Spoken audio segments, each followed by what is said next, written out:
We definitely want to talk about how hot it's going to get, and kind of hard to believe that summer isn't even officially here. We still have 7 or 8 days before the official start to summer, but you have to be prepared for it, and definitely make sure that if you're going to step outside, you know what to expect, right, Joe? Yeah, that's right. And Matt, we're hoping, we'll get a little bit of cool down, but that may not be the case here. Not much.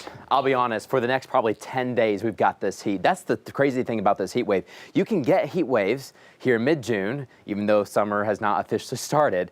But this one's very long lasting. That's what's unusual. The West had it first, and now we've got it. I mean, we still feel like we're over 100 degrees. We've got several heat advisories and heat warnings across the South. They extend all the way to the Canadian border right now. So it is warm, and it's warm for many Americans. It's just when this high pressure system will budge, I think eventually by the middle of next week. I know that's a long time. We've got a long ways to go. It's going to be a rough week and weekend, and the next half of next week kind of feel with us with the heat and humidity. And we're going to be on the western side of this high pressure. What that does is it even strengthens that south wind a little bit more coming right into Arkansas and Oklahoma. We don't need a south wind, and that south wind directly connects us with the Gulf of Mexico. Let's talk about the next couple of days. So let's individually talk about, your Tuesday, your Wednesday, how hot it's going to actually feel, all those types of things. This evening we'll be slipping into the 80s here by about 8, 9 o'clock, right after sunset or so. Tomorrow morning we'll be waking up in the 70s. Meteorologist Stephen Elmore will have an update on exactly where the new heat advisories and new excessive heat warnings will be issued. The National Weather Service is kind of holding off, and they'll release those in the morning once we have a little bit better idea on exactly what that feel-like temperature may be throughout the afternoon. But I tell you what, even by lunchtime we'll be well into the 80s, and then throughout the afternoon we'll be in those 90s, and that south wind may start to pick up too. Here's your backyard forecast tomorrow. Lots of sun expected. You want to hit the pool, hit the lakes, because we'll be in the mid-90s throughout much of the afternoon in Northwest, and throughout much of the afternoon the River Valley mid to sometimes even upper 90s for us.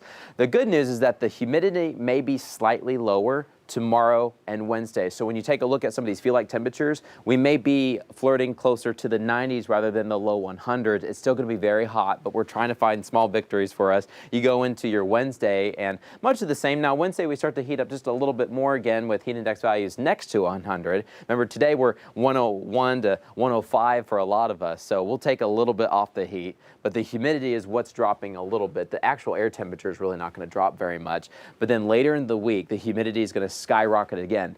You remember yesterday we were in the tropical category. We just got out of the tropical category. We should stay in this muggy category for a while, but by Friday we've got another Sunday on the way. Here's your forecast. Northwest Arkansas next 7 days, much of the same. With the higher humidity though, on Thursday and Friday, we may get a stray shower trying to pop up. One of those heat showers where you look off the distance, you see it and you wish you had it, but then it fizzles away, hits someone else. In the River Valley, mid-90s all week long, all the way through Juneteenth and Father's Day coming up this weekend, and it's going to be hot. But I tell you what, we may have a little bit more of a brown sunset for the next couple of days. We're watching a pretty healthy dose of some Saharan dust come right towards Arkansas and Oklahoma. Most of this should stay higher up in the atmosphere, so hopefully you don't breathe that type of stuff in, but we're going to probably get more of a brown sunset tonight and the rest of the week.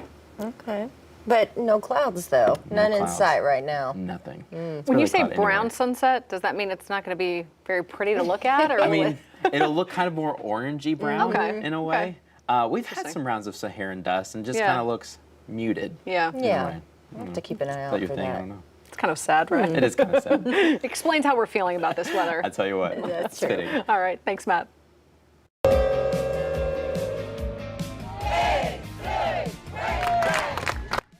Well, you know who's happy to be home? The Diamond Hogs, coming back from North Carolina after their big win over the Tar Heels to advance to the NCAA baseball tournament. It's time for the College World Series. That means the Razorbacks punching their tickets back